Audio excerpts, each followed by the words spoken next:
Hello friend, welcome to my channel.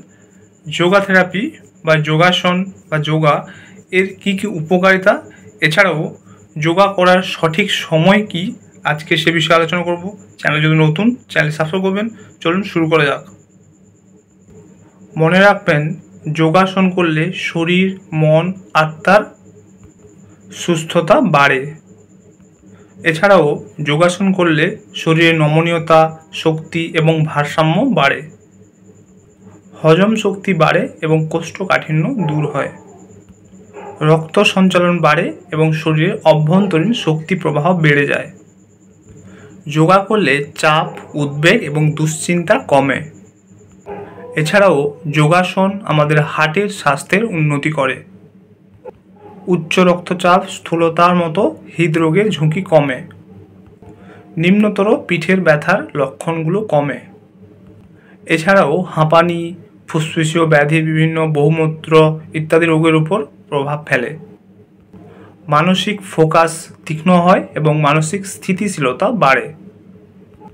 মনে রাখবেন, যোগাসন করার সঠিক সময় হচ্ছে ভোরবেলা। ভোরে সূর্য ওঠার আগে যোগাসন করলে শরীর এবং মন ফুরফুরে থাকে। এছাড়া যোগাসন ফুসফুসের কার্যকারিতা বৃদ্ধি করে। যোগাসন মনের চঞ্চলতা কমায় এবং ধৈর্য শক্তি বাড়ায়।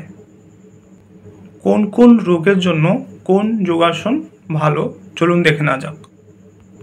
ঠান্ডার জন্য সর্বাঙ্গাসন এবং হালাসন। কাশির জন্য মৎস্যাসন এবং জানুশিরাসন। হাঁপানির জন্য শীর্ষাসন, শবাসন, শলভাসন, মৎস্যাসন ইত্যাদি। ডায়াবেটিস বা সুগারের জন্য ধনুরাসন। উচ্চ রক্তচাপ বা হাই ব্লাড প্রেশারের জন্য কোন যোগাসন ভালো? বালাসন, সুখাসন, শবাসন, এছাড়াও ভুজঙ্গাসন। তো আজকে জানলেন যে যোগাসন বা যোগব্যায়াম তার উপকারিতা কী কী এবং সঠিক সময়, সঠিক কোন সময় আপনারা এটাকে করতে হবে, এই যোগাসন করতে হবে কোন সময়, সেটা আজকে জানলেন। এছাড়াও কয়েকটি রোগ অনুযায়ী কোন যোগাসন ভালো, অর্থাৎ কোন রোগের জন্য কোন যোগাসন ভালো, সেটা আজকে জানলেন। এই ভিডিওটি শুধুমাত্র সঠিক ইনফরমেশনের জন্য। যদি প্রপার যোগাসন করতে গেলে যে কোনো যোগা থেরাপিস্টের সঙ্গে যোগাযোগ করবেন। এই যোগাসনের প্রকৃত নলেজ থাকে যে কোনো যোগা থেরাপিস্টের কাছে।